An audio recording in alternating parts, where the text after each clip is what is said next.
ایک آدمی کا بزنس ختم ہونے کے قریب تھا۔ اس کا سرمایہ ڈوب چکا تھا۔ اس کو سمجھ نہیں آ رہا تھا کہ وہ اس کرائسس سے کیسے نکلے۔ ایک بوڑھا آدمی اس کے پاس آیا اور اس کی پریشانی کی وجہ پوچھی۔ اس بزنس مین نے اپنی ساری کہانی بتا دی۔ بوڑھا آدمی یہ سن کر مسکرایا اور بولا، شاید میں تمہاری کوئی مدد کر سکوں۔ یہ کہہ کر اس نے اپنی جیب سے چیک بک نکالی اور 5 کروڑ کا چیک لکھ کر اسے دیا۔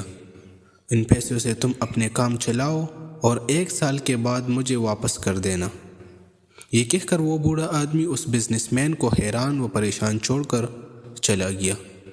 اس بزنس مین نے جب سگنیچر دیکھے تو اس کو پتہ چلا کہ وہ چیک تو راجو ٹیلر کا تھا، جو دنیا کا سب سے امیر ترین آدمی تھا۔ وہ بزنس مین خوش ہو گیا۔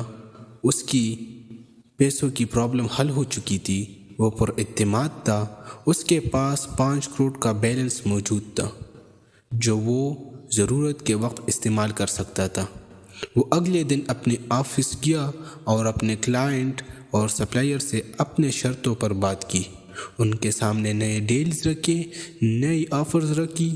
اس کی خود اعتمادی آسمان کو چھو رہی تھی، کیونکہ اس کی جیب میں 5 کروڑ کا چیک موجود تھا۔ اب اس کو کوئی ڈر نہیں تھا کہ وہ دیوالیہ ہو جائے گا، پیسوں کی ضرورت پڑے گی تو کہاں سے لائے گے۔ وہ دیکھتے دیکھتے اس کا بزنس سنبھلنے لگا۔ اس کے حالات اچھے ہو گئے اور وہ دوبارہ امیر ہو گیا۔ اور دوستو، مزے کی بات یہ ہے کہ وہ 5 کروڑ کا چیک اس کی جیب میں ویسے ہی موجود تھا۔ اس کے استعمال کی نوبت ہی نہیں آئی تھی۔ ٹھیک 1 سال بعد وہ اس پارک میں دوبارہ سے موجود تھا۔ اس کی نظریں اس آدمی کو ڈھونڈ رہی تھی، جو بالآخر ایک بینچ پر اسے نظر آ ہی گیا۔ وہ بزنس مین اس کے پاس جا کر اپنے ہی بات کرنے لگے تھا کہ ایک نوجوان لڑکی تیز قدموں سے اس کے پاس آئی، اور وہ بھی شاید اس بوڑھے آدمی کو ہی ڈھونڈ رہی تھی۔ پاس آ کر وہ اس بزنس مین سے بولی، معاف کیجیے گا، انہوں نے آپ کو پریشان تو نہیں کیا؟ یہ اکثر بغیر بتائے گھر سے نکل آتے ہیں اور خود کو راجو ٹائلر سمجھنے لگتے ہیں۔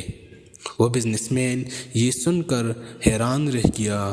وہ بھی یقینی سے ہاتھ میں پکڑے اس 5 کروڑ کے جعلی چیک کو دیکھ رہا تھا، جو فیک تھا، جو جعلی تھا، جس نے اس کے بزنس کو دوبارہ اپنے پاؤں پر کھڑا کر دیا تھا۔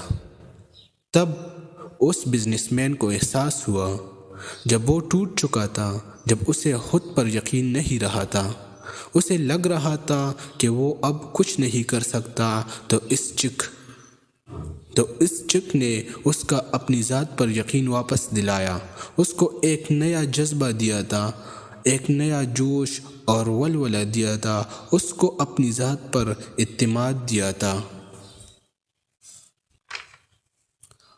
اور اس کو جتنی بھی کامیابی ملی تھی وہ اس کے خود اعتمادی سے کیے گئے فیصلوں کی وجہ سے ملی۔ دوستو، خود اعتمادی میں اتنی طاقت ہوتی ہے کہ یہ آپ کی زندگی بدل سکتی ہے۔ اپنی ذات پر اعتماد ہونے کی وجہ سے آپ ہر مشکل کے سامنے ڈٹ کر کھڑے ہو جاتے ہیں، ہر چیلنج کو قبول کر لیتے ہیں۔ دوستو، آپ اپنے بارے میں کیا سمجھتے ہیں، یہ زیادہ اہم ہے اس بات سے کہ لوگ آپ کے بارے میں کیا سمجھتے ہیں۔ کسی نے کیا خوب کہا ہے کہ خود کو اپنی نظروں میں گرانا چھوڑ دو، جو تم کو نہ سمجھے اسے سمجھانا چھوڑ دو۔ اگر آپ کو خود پر یقین نہیں تو کوئی آپ پر یقین نہیں کرے گا، لیکن اگر آپ کو خود پر یقین ہے تو آپ ہر مشکل کا سامنا کر سکتے ہیں، ہر طوفان سے ٹکرا سکتے ہیں۔ آپ کا یقین آپ کی طاقت بن جاتا ہے، اور وہ طاقت آپ کے لیے کامیابی کے دروازے کھول دیتی ہے۔ اور دوستو، آخر میں یہ کہنا چاہوں گا کہ ہر دن اپنی زندگی کو ایک نیا خواب تو دو، چاہے پورا نہ ہو، پر آغاز تو دو۔ ایک دن پورے ہو ہی جائیں گے سب خواب تمہارے، بس کوشش کر کے ایک شروعات تو دو۔